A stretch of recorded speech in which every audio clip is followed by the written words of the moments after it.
One of the questions I get most from people that are new to Premiere and new to video in general is what format should I use?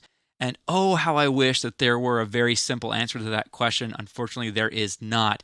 I'm going to again go to File, Export, Media, and let's talk about this a little bit. We know that there are different formats. Let's say QuickTime or H.264, MPEG-4, MPEG-2. These are different video formats, and if you're on PC, you might have Windows Media like AVI or WMV. But what matters most with almost all of these formats is the video codec.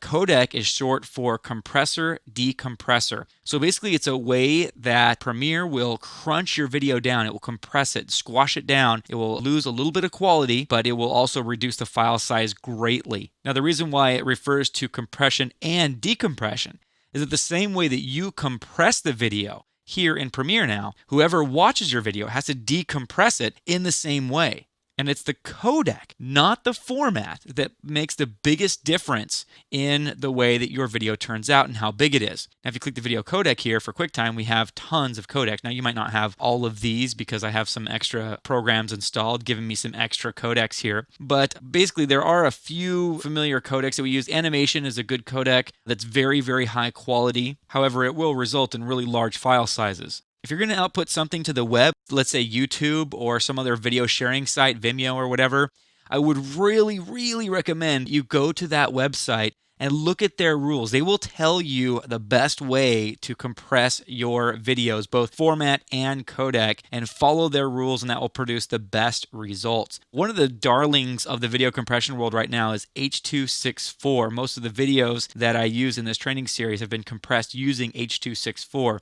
It's a little confusing, but H.264 is a video codec. It's a way to compress video, but it's also a format. So either way, you could use H.264 video, also referred to as H.264, and that compresses video a lot and still maintains really good file quality. As you could tell here, you could also use H.264 for Blu-ray, which is the high definition disc format out now. When outputting to DVD, you need to use MPEG-2. But when Blu-ray came along, it uses MPEG-2 and H.264. So H.264 is used in really high quality home theater situations with Blu-ray. It's also used on iPhones and iPods and cell phones and the web and all kinds of smaller formats as well. So unfortunately, the bad news is that there is no silver bullet. And that's why I like to use image sequences a lot of times, because a lot of times when you send somebody a movie with a certain, let's say I'll send QuickTime with a certain video codec, maybe photo JPEG or something like that.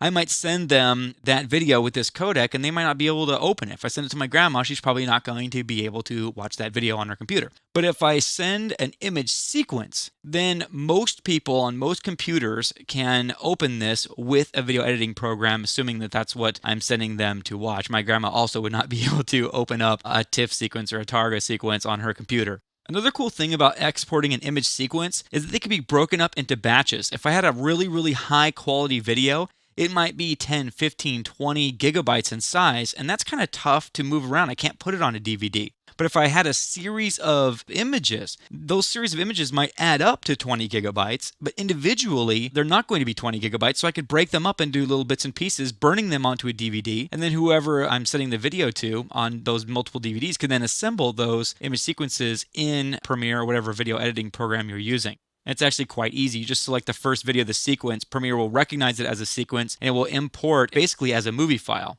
I should also point out, if you want to use FLV, F4V, this is flash video. FLV is a little bit more common. F4V is newer, and so it's less compatible, but it is a more optimal compression method, resulting in better quality video at lower file sizes.